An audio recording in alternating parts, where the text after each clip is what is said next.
kalau misalnya kayak orang tua cerai, terus kan anaknya kan kayak bingung tuh. Itu menurut saya sendiri sih kayaknya mesti ada kesepakatan antara ibu dan bapak gitu.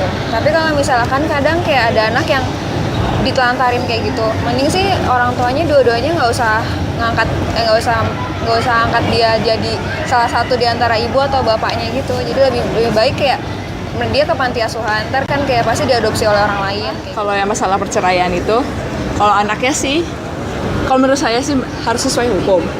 Harus sesuai hukum ya.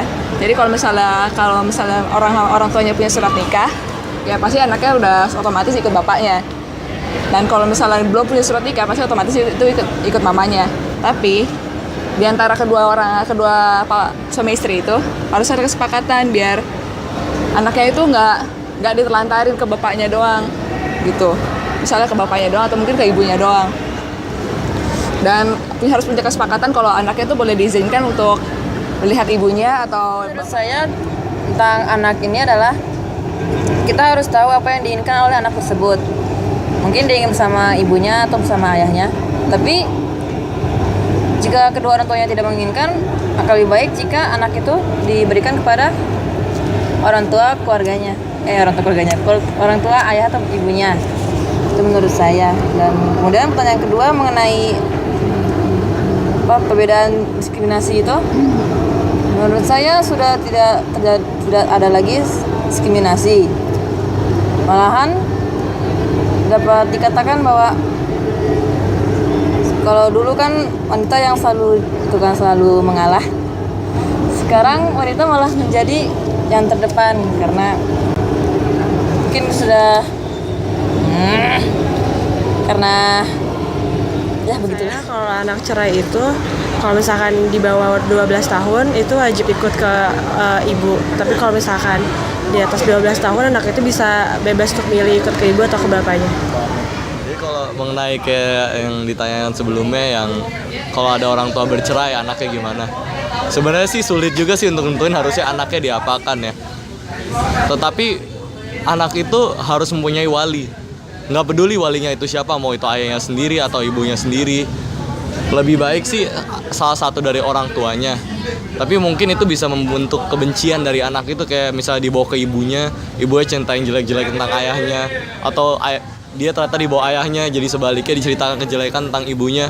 Tapi kalau dibawa ke orang tengah mungkin akan lebih baik, karena kondisi hubungan ayah dan ibunya aja nggak baik, gimana dia mau menyayangi ayah dan ibunya keduanya itu. Juga yang penting sih secara pertama sih untuk pendidikan, finansial, kebutuhan anak-anak itu tetap dipenuhi, karena untuk orang tua mungkin bisa digantikan oleh orang lain yang dapat mengasuh atau gimana, walaupun sebenarnya orang tua tuh nggak tergantikan. Itu sih, asalkan anak bisa terjaga aja. Untuk pemilihan mau ke ayah atau ke ibu itu ya tergantung sih, maksudnya kalau dia ngikut ayahnya, apakah ayahnya itu mampu apa tidak untuk dari segi pendidikan anaknya dan lain-lainnya. Jadi ada hukum tertentu yang bilang kalau si anak ini harus ngikutin keluarga yang mampu untuk yang mampu untuk ya gue lupa lagi. Ya pokoknya yang mampu untuk ngebawa anaknya ke depannya lebih baik, udah sih. Kalau menurut saya sih kalau misalnya ada keluarga yang cerai, anaknya lebih baik juga lebih ke mamanya, ikut ke mamanya. Soalnya kasih sayang dari mama tuh kayak lebih berasa gimana gitu.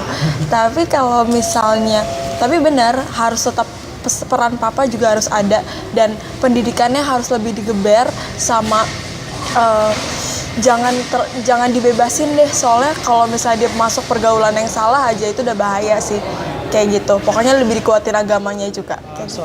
Suatu keluarga mengalami perceraian, anaknya itu lebih baik diasuh sama kedua orang tuanya. Tapi jika disuruh memilih antara ayah atau ibu, saya sih lebih prefer ke ibu, karena untuk anak, misalkan kalau anaknya masih di bawah umur, peranan ibu itu lebih penting daripada ayah. Akan tetapi kalau lebih bisa sih kedua-duanya ikut mengasuh walaupun harus bergantian. Itu sih menurut saya. Kalau orang tua cerai itu lebih baik ke ibunya, soalnya rata-rata anak-anak itu lebih dekat sama ibunya daripada ayahnya. Mungkin ayahnya kurang terlalu ini kayaknya, karena ayahnya cari kerja dan ibunya sementara kayaknya dari 80% waktu mereka masih bayi aja, mereka tuh udah dihabisin sama ibunya daripada ayahnya. Udah ya. Oke. Kalau menurut saya untuk masalah perceraian orang tua itu, jika anak harus dipilih, lebih baik sih anak itu ngikutin ini, berlawanan gender jadinya. Ini kalau misalkan anaknya laki-laki sama ibunya, yang perempuan sama bapaknya. Kenapa? Soalnya yang bisa saling melengkapi. Yang perempuan itu biasanya lebih rapi, yang laki-laki berantakan. Jadi setidaknya ada yang bisa bantuin lah gitu.